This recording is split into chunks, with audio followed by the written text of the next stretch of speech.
Hello guys, ഞങ്ങൾ ആഢ്യൻപാറയും തേക്ക് മ്യൂസിയവും Conolly കനാലും കണ്ട് കൊടും മഴയുടെ തണുപ്പിൽ കാടിറങ്ങി കട്ടൻ ചായ ലക്ഷ്യമാക്കി നടന്നപ്പോൾ നിലമ്പൂരിൻ്റെ രാഷ്ട്രീയ ചൂടുകളൊന്നും അറിയാത്ത ഭാവത്തിൽ തലയുയർത്തി നിൽക്കുന്ന ഒരു തട്ടുകട ഞങ്ങളെ മാടി വിളിച്ചു.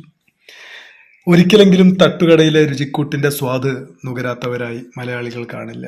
നല്ല മൊരിഞ്ഞ പരിപ്പുവടയും കട്ടൻ ചായയും കിട്ടുന്ന ഒരു നല്ല കട. അവിടെ ചെന്നാൽ പിന്നെ ഒരു രക്ഷയുമില്ല. നല്ല ചൂടുള്ള ചായയും പരിപ്പുവടയും കഴിച്ച് അങ്ങ് സെറ്റാവാം. ആശ മുട്ടും വരെ ദോശ കഴിച്ചാലും കീശയിലെ കാശ് മിച്ചം. രാത്രിയുടെ യാമങ്ങളിൽ പോലും വിശപ്പിൻ്റെ വിളിയുമായി എത്തുന്ന സാധാരണക്കാരൻ്റെ ആശ്രയമാണ് ഇത്തരം തട്ടുകടകൾ.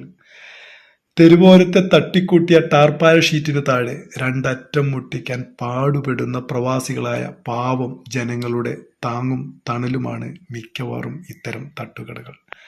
കാറ്റിലും മഴയിലും വെയിലിലും തളരാതെ അന്തിയുറക്കം പോലും സ്വപ്നം കണ്ടു നടക്കുന്ന ഇവരെ നോക്കി ചിരിക്കുന്ന ചില്ലുകൂട്ടിലെ പലഹാരങ്ങൾ. ചൂടുള്ള ദോശയുടെയും മസാലയുടെയും മനം മയക്കുന്ന ഗന്ധവും ആവി പറക്കുന്ന ചായയും സൗഹൃദ സംഭാഷണങ്ങളും കൂടെ മേമ്പൊടി ചേർത്ത പരദൂഷണവും മടത്തുനിന്ന് കടം പറഞ്ഞ കാതിർക്കാൻ്റെ കഥ പറയുന്ന ബീരാൻകായും. പ്രോത്സാഹിപ്പിക്കാം സുഹൃത്തുക്കളെ നമുക്കിവരെ.